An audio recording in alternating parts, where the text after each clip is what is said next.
welcome back to another episode of the South Star Classroom. I'm Charles. That's David. I was about to say I'm David. I am not David. I can never be the David. Cool hat though. That's Omar, who should have never learned how to use all the little things that Apple has to I'm offer. gonna use them, baby. I'm gonna use them, baby. I want you to see them lasers, baby. Yeah, man. But how you gentlemen doing, man? It's good to see and hear from y'all. Dave, but let's go with David. I gotta give it up to David. Yeah, Omar is in the middle. I got some vitamins, man. And then putting some vitamins, baby. We are doing well. We got the I got a new hat today from my favorite. That's very San Diego surf shop. It's like San Diego's oldest surf shop. Can you skateboard? Oh yeah, for sure. Still, we got the Padres color scheme going. So we got a wild card game going on tonight. So we barely made it to the playoffs.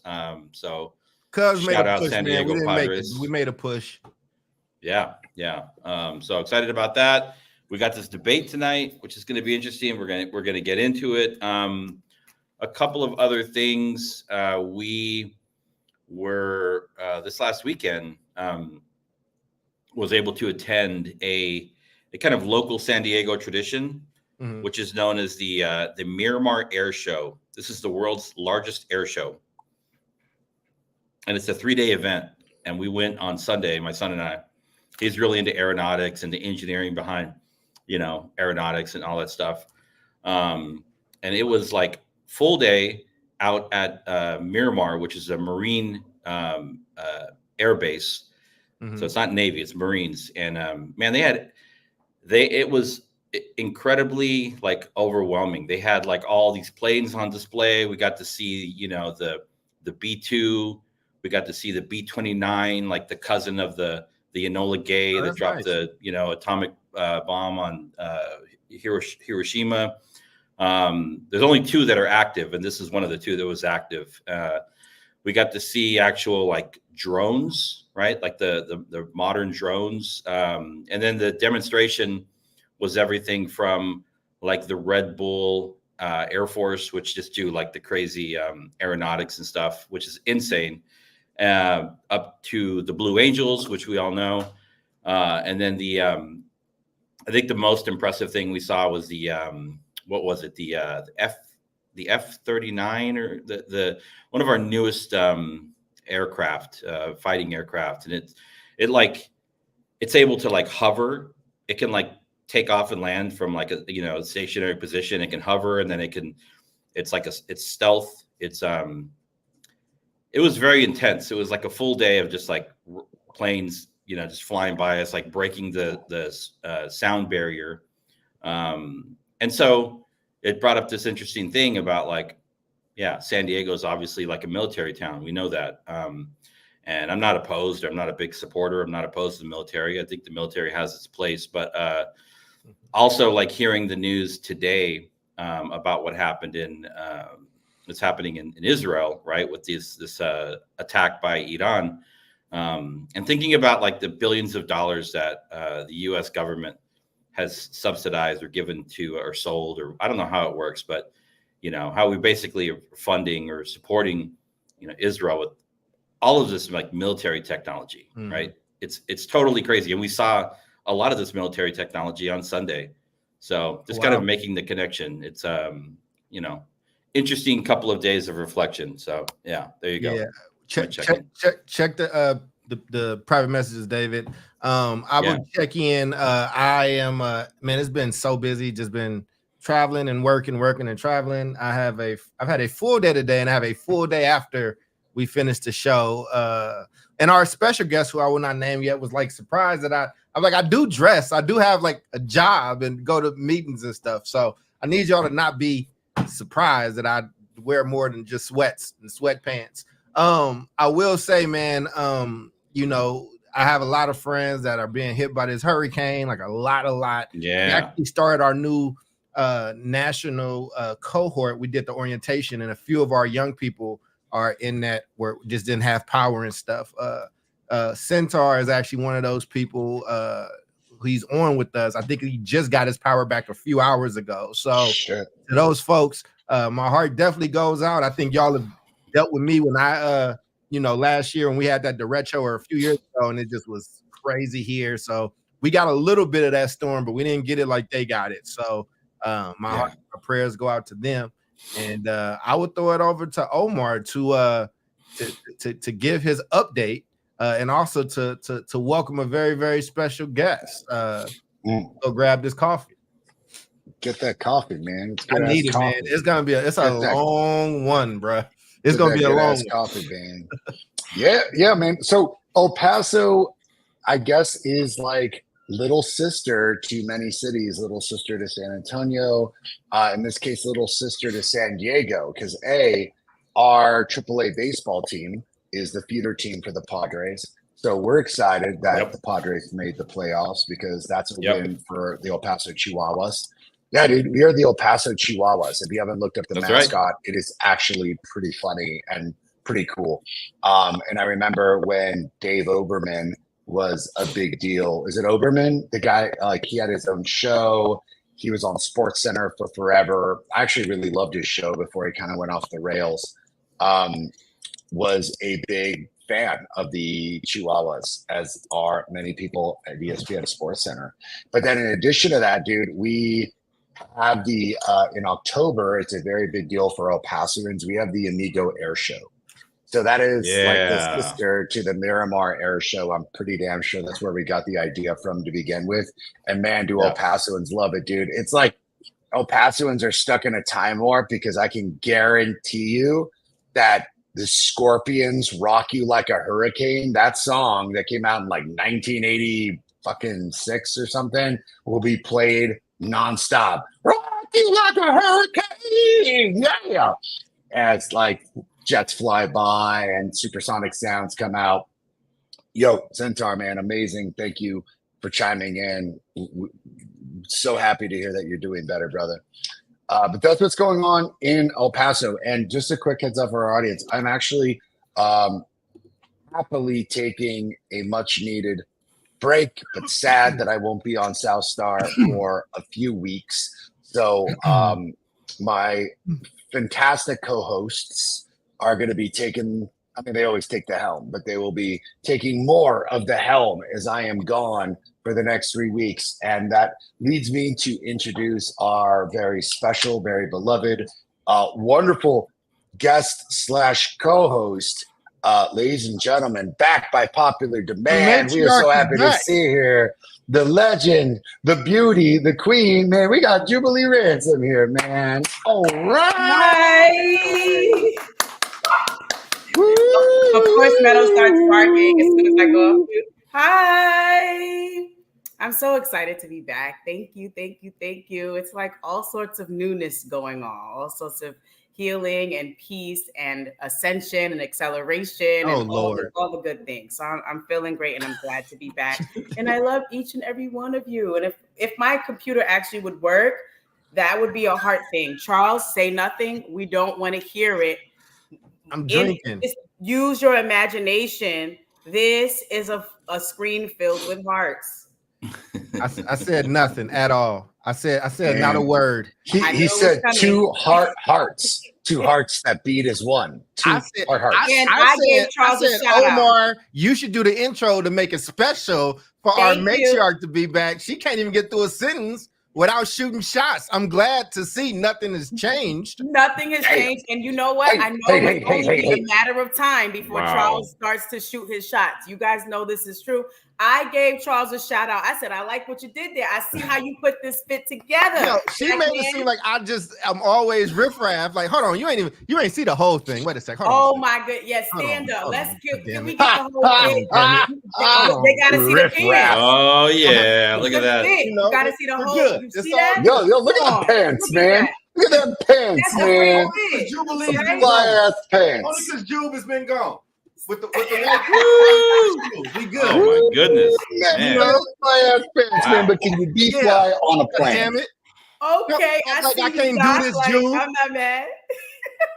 Look at them glasses and shit, man. This man look like he's going to like it's called having LASIK, and the sun is bad for your eyes. But nah, it's all good, man. We are so happy to have you back, Ju. We have missed you terribly. We hope that you are feeling good, feeling better. Yes. We did not talk about why you were gone. We don't need to. It's up to you, but we love you. We're so happy to have you back and have you jumping right back into the saddle. So, yes. Thank you. You know, it's October, so I am going to share because October is Think Pink and Breast Cancer Awareness Month. So I will share that I recently become a 2-time breast cancer survivor. 16 years ago, I was diagnosed and I made it 16 years cancer-free. And then this February, I was diagnosed again with breast cancer. And so for the past few months, I've just been focusing on my health and healing and praying and all the things. And really relying on the strength of God in my village. And here I am again, cancer-free, baby, one more time. So prayerfully, never again will I have to go through that. But to all the women watchers, make sure you get checked, men too, because men also get breast cancer. So just stay in tune with your body, keep up with your appointments with your doctors and all the things, because both times I located the tumor. So you just be in tune with your body and keep up with your appointments and stay healthy and well and wise. Thank you. Well, welcome back. Welcome back. We loved you, we miss you, and we are so happy that you are back with us, that you are healthy. You look beautiful. And we have all missed you. We get your messages every week or when you're watching the show, and we always know it's you because it's a bunch of hearts and emojis and mushy. So I'm like, I don't think that's David just randomly sending that. So I don't know, man. Don't underestimate David's love. David, man. He's a heart. He's a heart. I guess. Well, there goes the damn dog. So the dog is back as well. So listen, we got a full night tonight. We might not get through all of this, but tonight is an important night. I actually have to do a panel later on tonight after this on this, but tonight is the VP debate, supposed to be the VP debate. We as of now, nobody has dropped out. I would not be surprised if JD Vance was like, deuces, I don't think this is a good idea to do. Let's just ride this thing on out. That's what I would have did if I was running that party. But and just really starting from there, like given that education just has not been mentioned much. It wasn't mentioned much at all in the first debate. What do we think, tonight's candidates, like do we think that tonight's candidates will finally like actually bring it up? And whether they do or not, what should they be talking about as far as education is concerned? Yeah. Let's start with Ju, and after this, we're gonna treat Ju like she'd live here again. But I have no comment for whatever Julie says for the first answer. So go ahead. Okay. Well, you know what? I'll accept it. And Dave is nodding his head, but I think in your heart, Dave, it's not gonna last long. So I said the first question. Okay, the first question. So Tim Walz, I think, listen, the dude is an educator, right? I think once an educator, always an educator. That's one of the things that inspired me about, he's like down home. I have lived a real life. I did not grow up with a silver spoon in my mouth. I'm a military vet. Me and my wife had to go through IVF. I was a high school teacher. I was a coach, like all the things that are really just grounding, I think, for a human being to go through and experience. So I hope that he will, have a conversation connected to education. And I think, what should they be talking about? Well, Donald D. Trump dragged Joe Biden, who he said was napping every day until 4 p.m. And he said that they talked about loan forgiveness and how they couldn't get it done. So I think that is still on the hearts and minds of Americans. These student loans that people are still trying to pay back, and the back and forth between actually getting that passed over the past couple of years. And, even though he dragged them, it hasn't happened because they blocked it at every turn. So I do think they should talk about that. And really just, we still haven't made it out of the draws and this kind of roundabout that COVID put us in, right? Mm-hmm. Like, what the heck is K-12 education in America? Like, I don't know who's got a vision for it. Like, I need somebody to kind of paint a picture. Where do you see us, like, not just for this country, but competing against, you know, other nations? Where are we with STEAM and STEM? Where are we with the arts? Like, where are we? Who are we? Like, what will our children know, understand, and be able to do in 10 years, right? Based on this vision. So I just think there's a lot of ambiguity, and it would be nice to hear some vision connected to that in education. Those are my thoughts. That's good ass thoughts. I gotta really quickly gotta shout out Bill Conrad. Thank you for always being part of the show and your comments, man. Of course, 2 steps in and already the couch commentary on JD Vance. I know we got McDonald's back as a sponsor. I don't know if we're gonna post the person. No, we got a sponsor. I didn't say the exact comment, dude. Just kept it real nice and big, dude. You read my mind. Can't be pissing off the arches right now, man. But it's all good. Wow. I mean, I think to where Jubilee left off, I think. Well, I maybe starting with, I mean, I don't know if they're going to have any questions. I would hope that there would be a question tonight by the moderators about education. I don't know how that works. Or maybe they're not going to have an audience, but maybe people submitted questions. So if not, I would think that that Waltz would bring it up, just given his background, like Jubilee said. I think he should, if it's not officially a question, he should bring up his background as an educator. I think, public school is definitely like under attack now, right?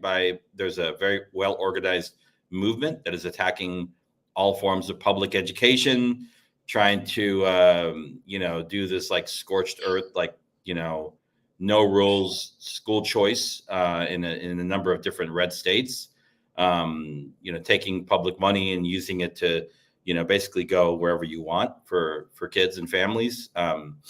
And so I think they should talk about it. I think also, in a perfect world, somebody would call out, what Jubilee said, that we're still coming out of, I mean, COVID's still around, but our young people are continuing to feel the effects of the school closures, right? And so like literacy, like can they talk about literacy and the science of reading?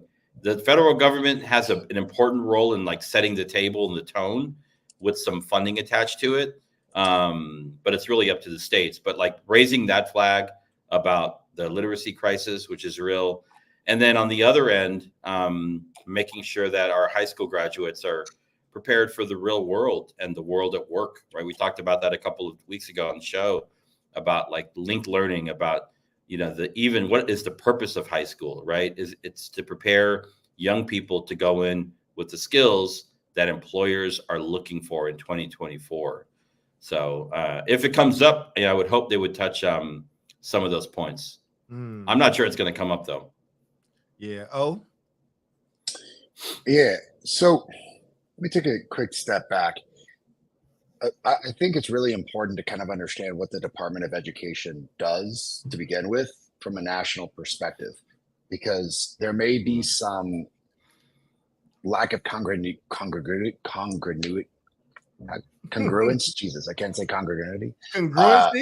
Congruency, right, in terms of what it does and what the expectations are. So education, for the most part, is dictated as one of the very last kind of states' rights issues, meaning the state has an inordinate amount of power in terms of where their education is going. Where that leaves the Department of Education is really, in my opinion, twofold. One is what you would call like the bully pulpit, or kind of what Jubilee was talking about is the vision. What vision do we have for public education nationally, and how is that constructed in the message that then gets propagated to the country, saying this is who America is. We believe in public education. These are the goals that we have for public education, and this is the direction that we want to lead it in. So if you remember Barack Obama's administration, his Secretary of Education, Arne Duncan, it was big on innovation. And that is what led the pulpit of that. What the Department of Education is in charge of is taking money and then disseminating money in terms of grants. So as they create the vision, they then help fund that vision through grants. That's it. That's really their powers. There's not a ton that the Department of Education does other than set a vision and help fund that vision through grants. And I would tell you that the Department of Education's budget is pretty minimal.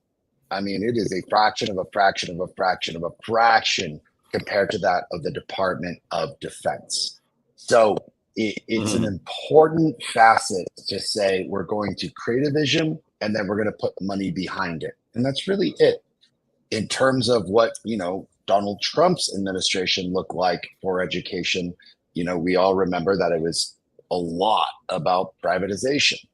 Ton. It wasn't really about innovation. It was much more about private schools and privatization. And, we had a very interesting Secretary of Education then. What do I expect today? You're going to hear about it in the debate because I guarantee you JD Vance is going to discuss, let's dismantle the Department of Ed. When you dismantle that conversational tool, that's a purpose-driven tool by, in my opinion, the Republican Party to eliminate the opportunity of the federal government to set an agenda for public education. And when you eliminate that conversation, it's like, hey, man, if you're not hearing about it, you ain't going to know about it. So the states are going to do some wild, unruly shit. I think this is an opportunity for Tim Walz to jump in and say, there is a place for public education. The dismantling of that is going to unravel the very fabric that our founding fathers had created. By the way, they did. Like, first public libraries, public education was something that was absolutely something that Benjamin Franklin was a massive fan of, as was Thomas Paine when he wrote Common Sense. That's my expectation for education tonight is, are we setting the moral ground of where we are headed and what we need to do educationally as a country and not dismantling that the way I think JD Vance wants to dismantle. Yeah. And if you want to put some real quick numbers to that, the annual budget, I think looking at fiscal year 2023 for the U.S. Department of Education was about 80 billion. In the same year, the budget for our military services was about 858 billion. So comparing the two, you're looking at we basically fund education at the federal level at about 10%. Yeah. Yeah, I mean, that's what I just did. What I found on the show me your budget, and I will tell you your values. Yeah, I'll show you, show you your values. I think my answer is going to be less sophisticated than you all's, which I appreciate the sophistication in yours. Selfishly, this loan thing is big. I was in the middle of like doing the program, so what you have to do is you have to consolidate all of your loans with the government. So I did that, and when you do that, when you consolidate it, it rises. How much I owe, I just saw it grow significantly. And I was right in the middle of that. And then all the stops in the Supreme Court put on that. So I would love some reassurance from the Harris team. So Walz, that is not fully dead, that they will at least fight for it. I think even if, that's the terminology you use, right? You just say, we'll fight for something, meaning I'm not committing to it, but we still care about it.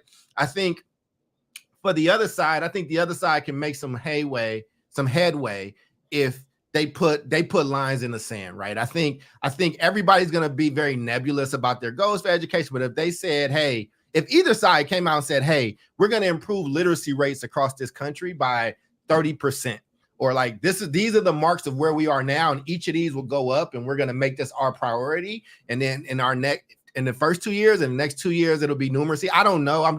Somebody has to like not talk around this issue. I think the other thing that's going to be interesting, and I'll bring it back to education, but the longshoremen are the strike started recently. I've been getting a lot of text about that, and hey, don't shop here, don't do this or whatnot. I think that longshoreman, when we talk about like whether we support unions and things like that, like I said, I generally support unions. Like the Longshoremen Union, they're not really asking for crazy stuff.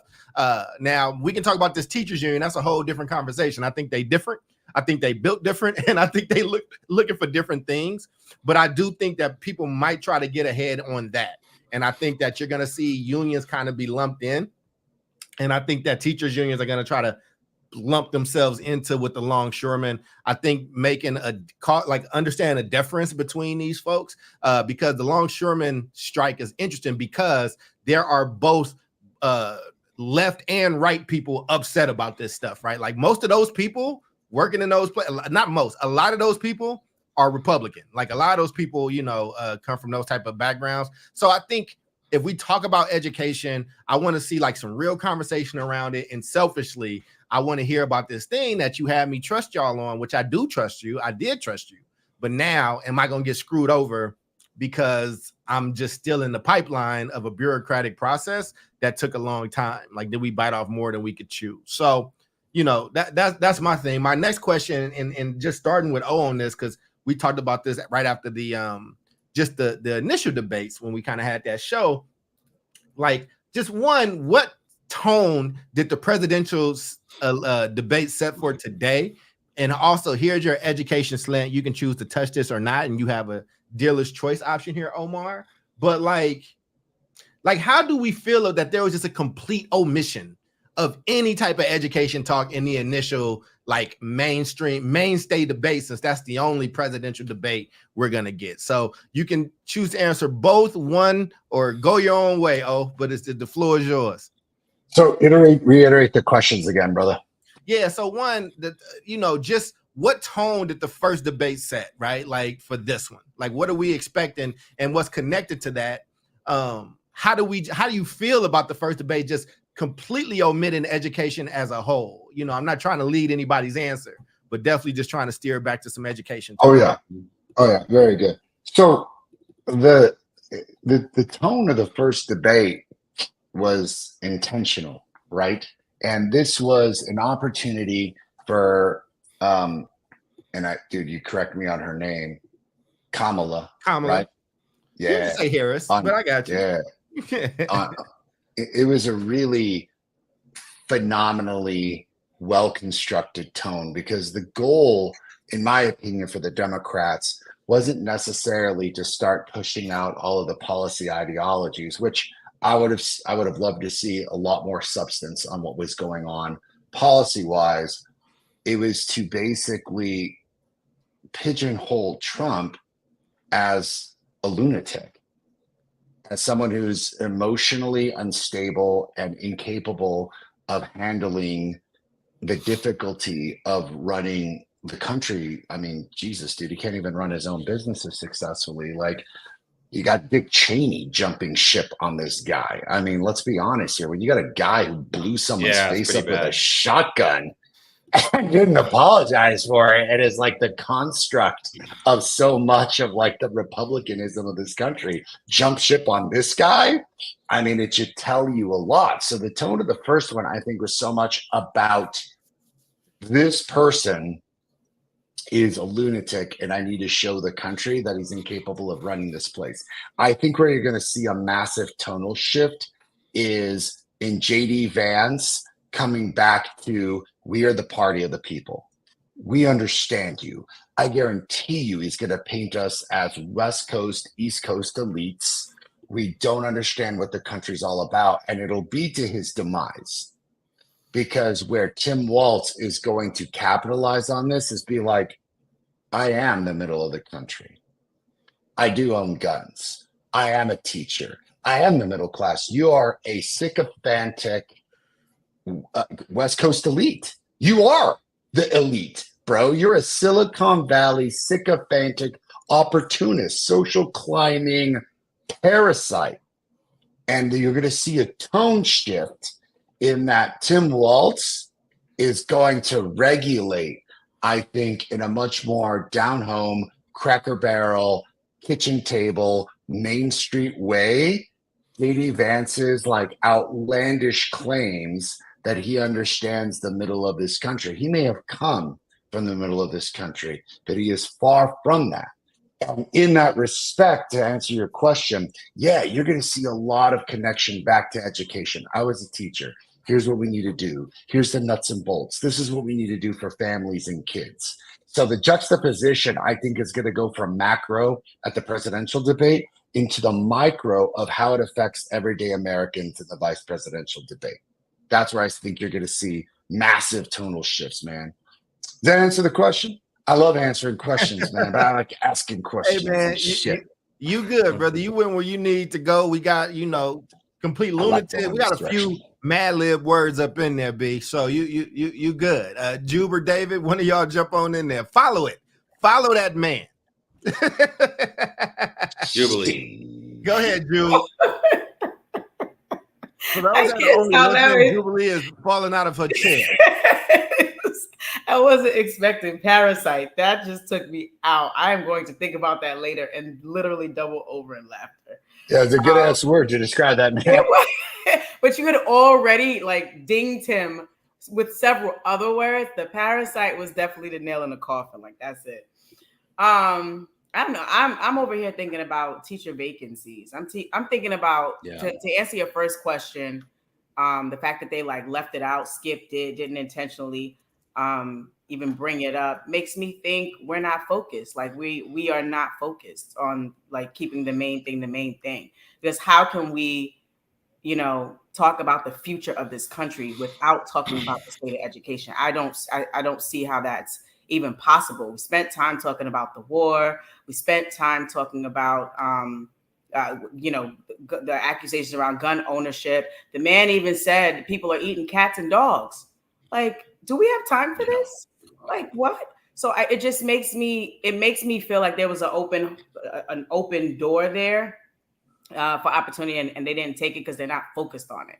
That's the narrative I feel was created by the fact that they didn't talk about it at all. So I am hoping that does come up tonight. But another issue that I would love to hear about is, what are you going to do? We're talking about increasing, literacy, improving math instruction, all of this. Where the teachers at? Teacher prep programs are declining. The people enrolling in those programs, that's declining. There's 55,000, according to Ed Week. There's 55,000 vacancies across the nation, 270,000 underqualified teachers in these positions because they can't find no teachers. So how are we going to improve reading and math in the nation if we don't have enough teachers? And then we have chronic absenteeism. So the kids ain't going to school like they used to. And then if they do get there, we ain't got no good teacher to teach them. So what are we really doing? All right. So that's where my mind is looping. And who knows if they get into, I don't necessarily could weeds, right? But I don't think they'll get into that tonight. But I would hope that the people who would be running this country would have that, top of mind. Mm. I mean, I think if it's interesting that education did not come up at the first debate. Will it come up tonight? We don't know. But if you're a politician that's looking, politicians, they run for office and they're about one thing. It's about winning, right? Getting votes. That's all that it's about. Without lying too much about what you say you're going to do and promise. But in the USA, as of last year, there are 50 million children that attend K-12 public schools. And that includes charter schools.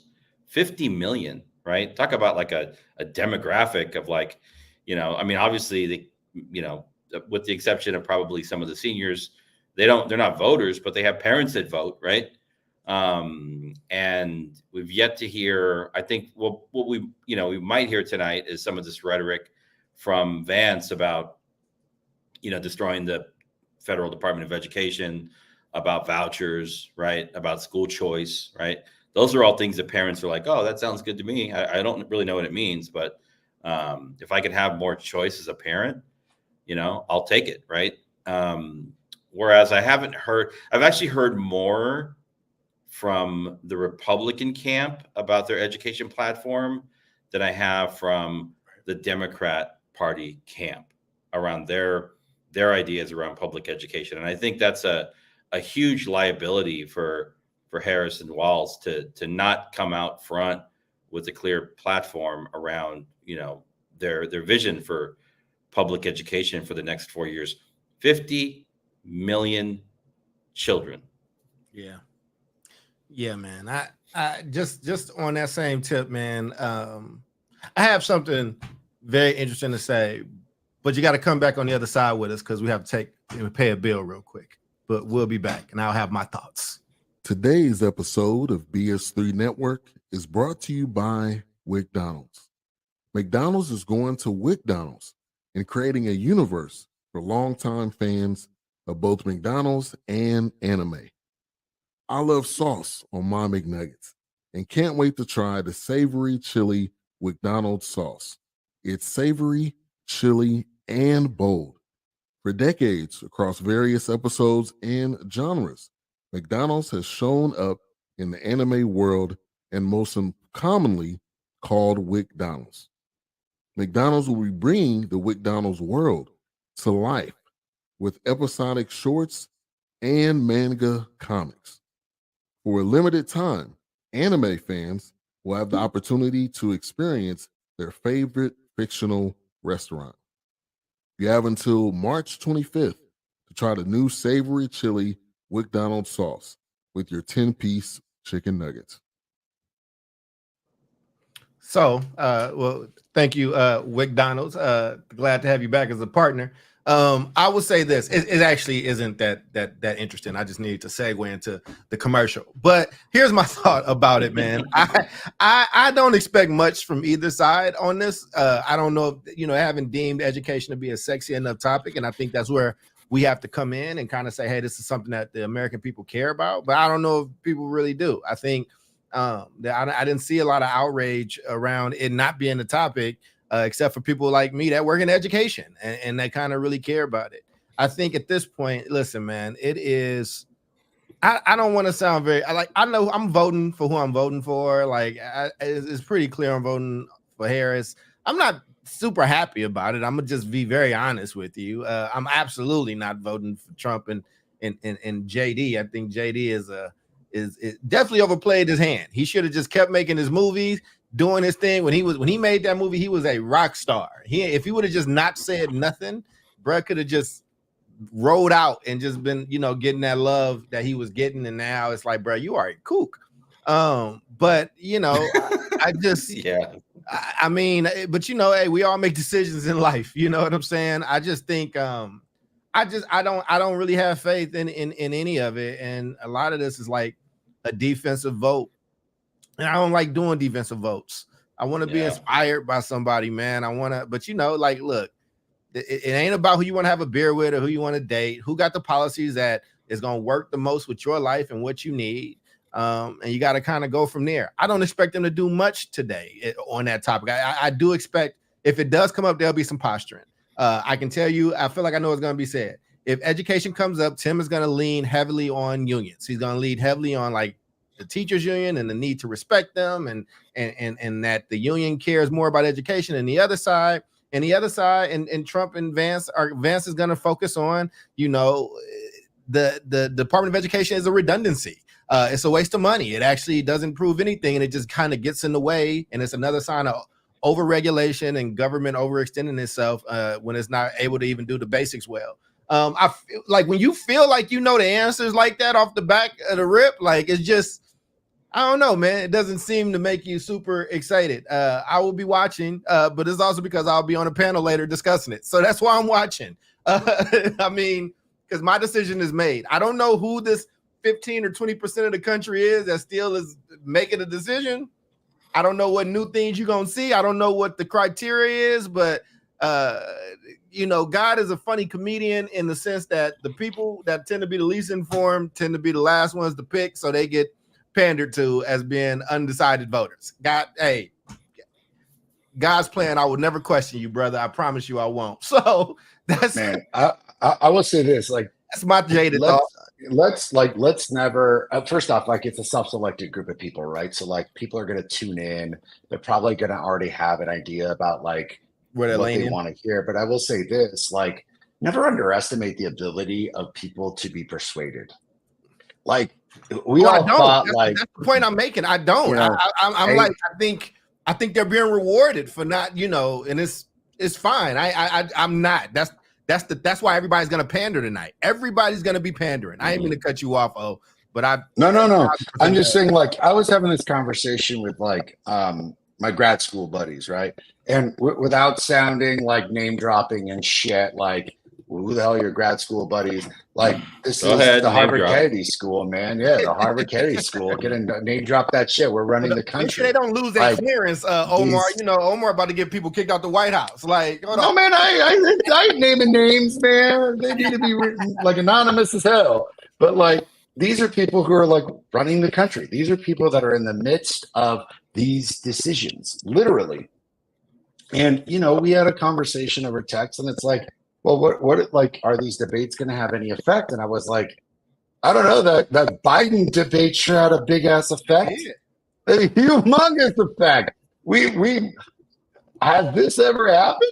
We lost the presidential candidate outside of a convention and made an enormous switch. That is how powerful that debate was. That is how much change that one debate that debate ensued with. Then you were like, well, what's the Kamala debate going to do? I was like, holy smokes. That debate, I think, solidified. Kamala, thank you. Kamala, yeah, man, I feel you. Thank you. Is like, that changed the trajectory altogether. Man, listen, man, Kamala, I could sound like Trump all day long. Vice President Harris shifted the conversation completely away from what it was into what it is. Like, that was a radical shift in tone, a radical shift in the nature of everyone's thoughts. So, like, is this one going to have that effect? I don't know yet. Like, I really don't know. I don't disagree with you, and I'm glad that we have some good crosstalk now. Y'all jump on in because me and Owa just keep going.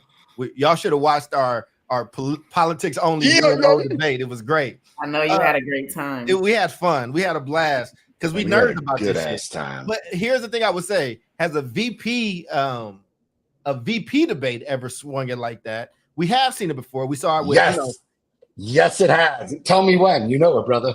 If you about to go back to the Mondale days, I will say, before we go there, I will say, you saw this just as political science students, Kennedy won off his debate. Like, what the card just looked terrible. What I'm saying is this: I'm not talking about Nixon. That first debate.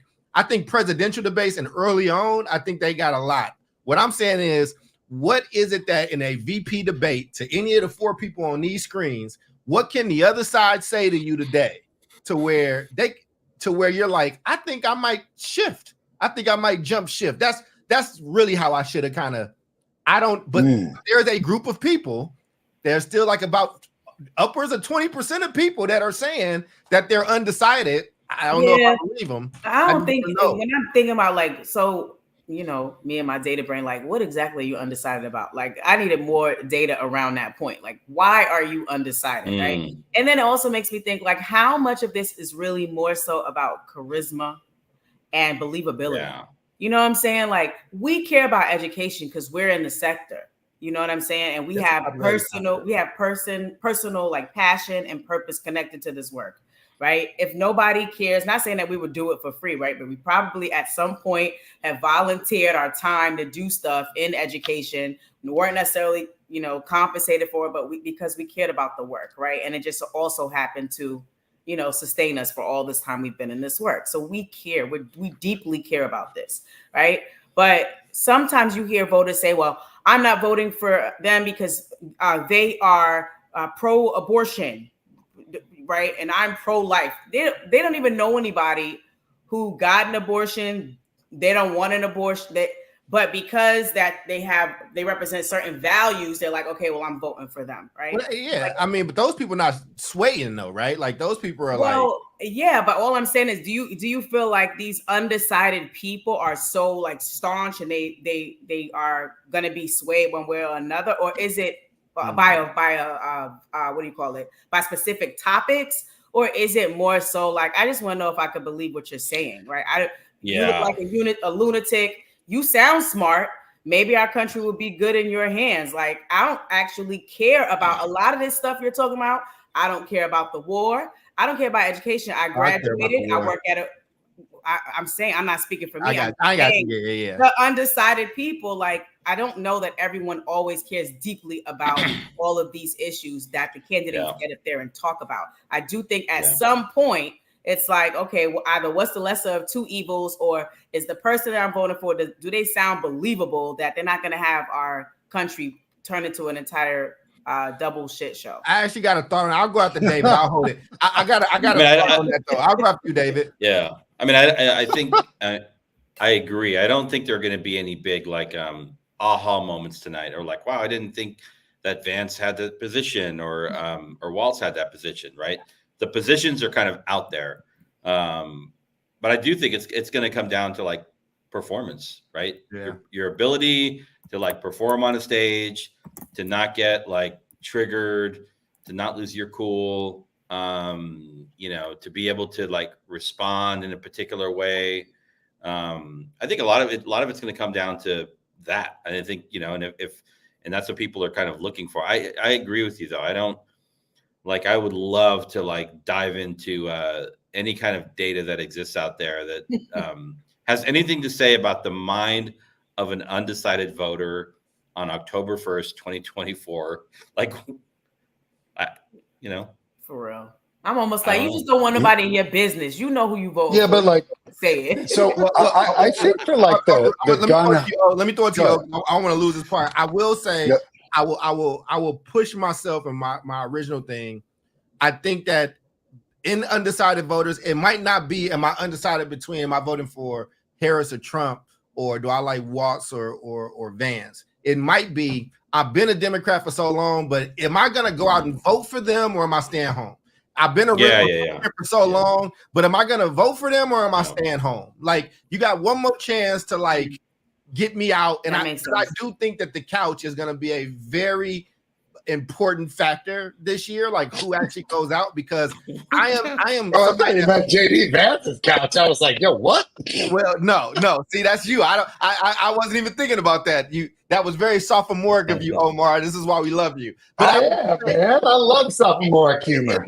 Don't lose your spot though. Oh, but but that's how I think people might be like looking at it. I think we are underestimating. There's a lot of people having like a conscience, like a crisis of conscience around like, I really don't like neither one of these people. I really don't know if much is going to change either way.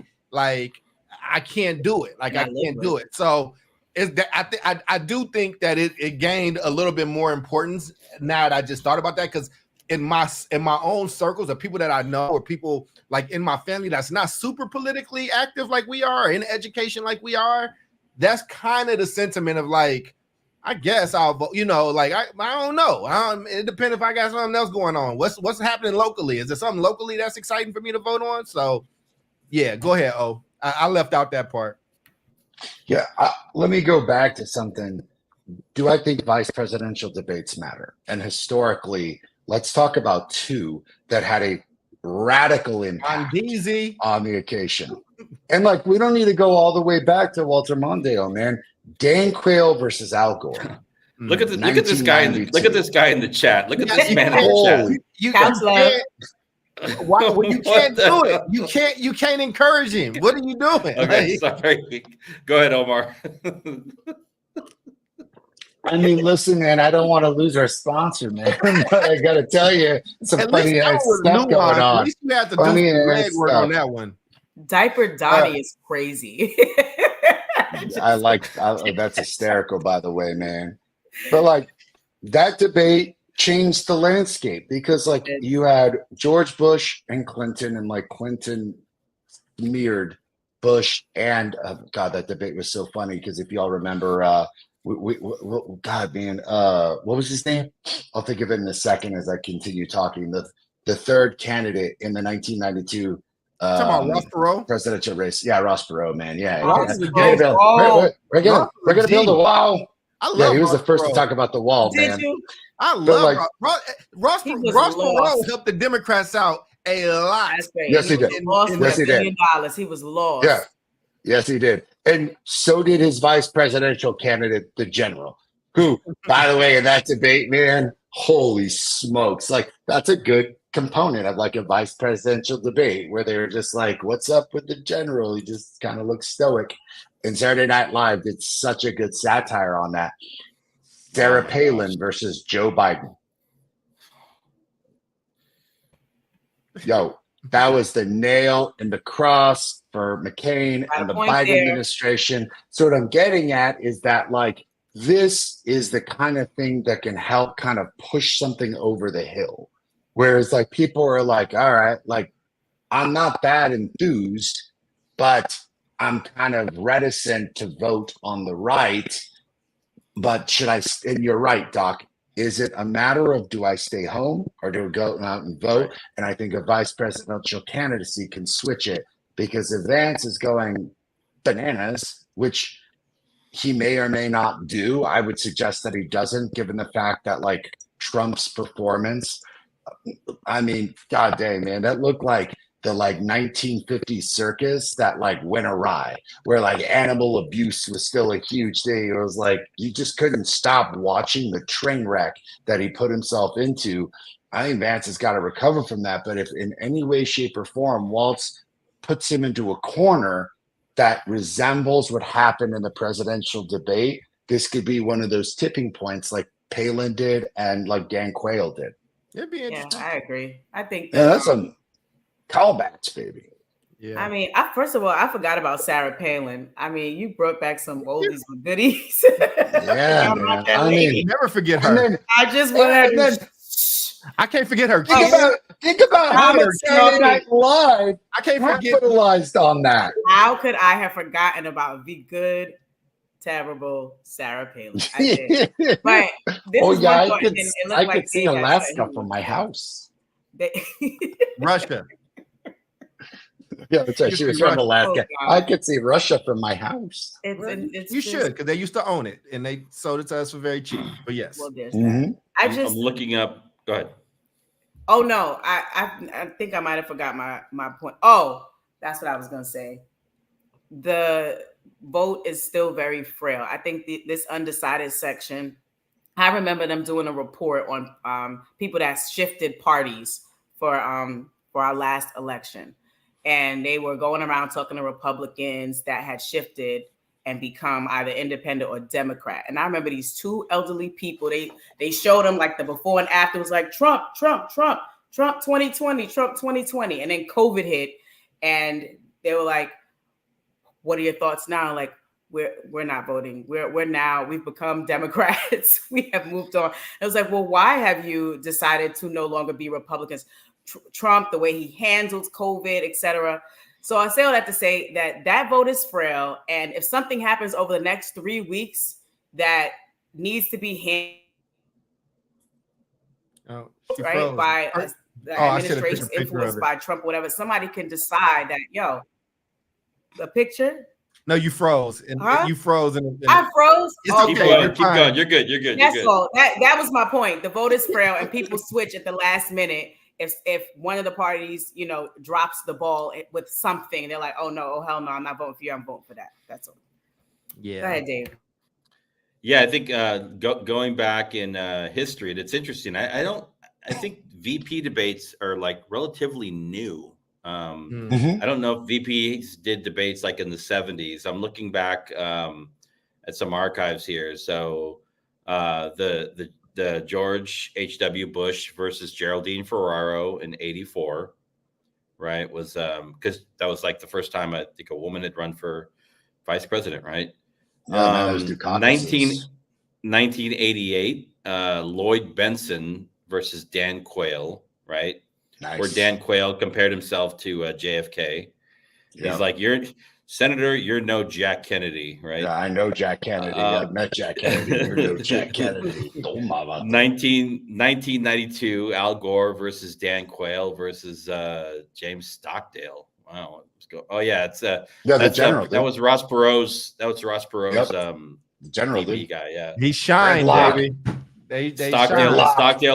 Stockdale opened with, "Who am I? Why am I here?" 2008, Joe Biden and Sarah Palin. Right? and then 2016 with Tim Kaine and Mike Pence. So, that was forgettable though. Tim Kaine, what the hell they even talk about? Forgettable. Like rock me to sleep. Yep. Yeah. So I think tonight, we'll see. I mean, there's some history to the importance of the VP debate. Yeah. None of it talks about education, but still, I think I hope people tune in. I think Tim Walz is going to be a firecracker. I really do. I feel like he's going to come out the gate swinging. Right now, he's ready. Right now, he's probably doing push-ups and like Tim Walz. I think they both should be pumped, man. Listen, man. I think you need your VP. Your VPs can be a little meaner. They can be a little rougher. They can be, like Joe Biden was actually a really good VP when that happened, because he could just kind of come out and kind of be that dude.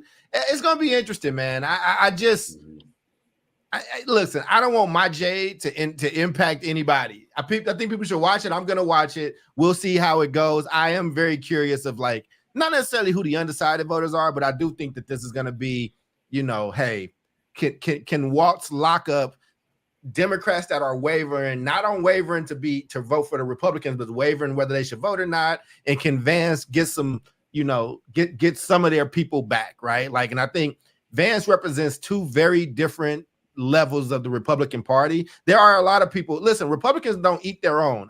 They just don't in the same way Democrats do. So it's going to be interesting. The bar is so low for the just come out and don't look crazy, and they're going to be like, okay, we're back. Because it's like you said earlier, Jubilee, listen, when I grew up, it was two things you didn't argue. You didn't argue people's religion and their politics. During my lifetime is when people start openly talking about who they're voting for and what policies they're voting for. And I wouldn't be surprised if they actually go back to not talking about those things so openly again.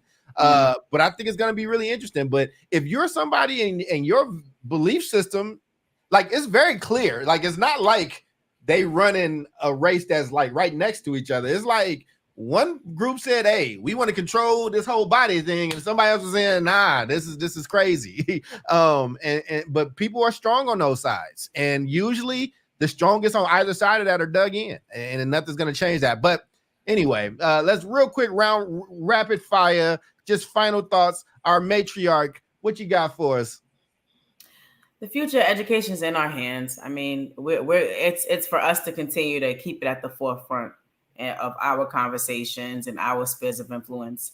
I'm not waiting on any of these people to do anything. So I think to your point about our agency and doing what we can, I think that's what it's all going to come down to, and whether or not we can continue to be an influential source to others to kind of pick up the torch and do the same.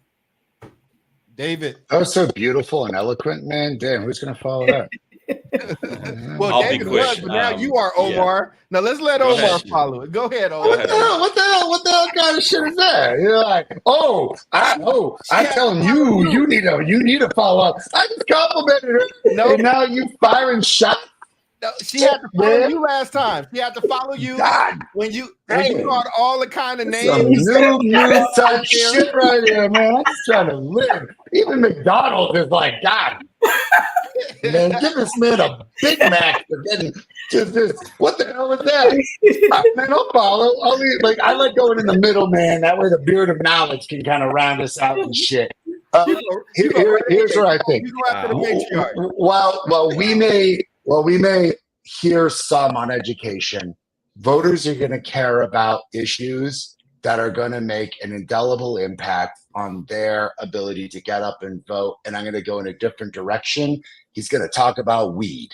He wants the weed. He legalized the weed. He wants to talk about the weed. I guarantee you Tim Walz will bring something up about the legalization that happened in Minnesota, how it was an economic factor, and how the Democrats are the party of economic modality and the future, and why J.D. Vance and the Republicans are the pest. That is one of those issues that's going to get someone up. Hey, man, that is a couch issue, man. You know how many people in Colorado got up and voted? I mean, to get them off the couch and vote, God praise America, man. It was a badass thing to see all those people. Yeah, man. You want to get those kids out the vote? You want the 18 to 24-year-olds? Better bring up that weed. You right. Mhm. Bring up the ganja. Sample joints at the at the Edibles. you know. Hell yeah, man. Give me my $35 Compton Swap Meet gift certificate, my $20 sack of weed. That's an old callback to the Dr. Dre album. We are off Yeah, the man. rails. Go ahead, David. We are Yeah, I love off. it. lost. I love I'm it. lost. I'm lost. Okay. Yeah, You're not lost. You're talking about weed, David. Where do you fall? Yeah. Amazing grace. You were lost and now you're found. I don't think. Oh, let me change my hat. Hold on. Yeah. Yeah. Oh, there we go. There you go. Yeah. Ooh. I mean, unfortunately, I don't think education is going to take up like a big chunk of tonight's, content at the debate. Probably won't hear about it at all. I think the events, like I said earlier, the events, the attack on Israel by Iran and the tensions in the Middle East are definitely going to be kind of like front and center. And I think it's also like a forum that like Vance is just not like versed in. He's never been engaged in like, global kind of like politics like that. Right.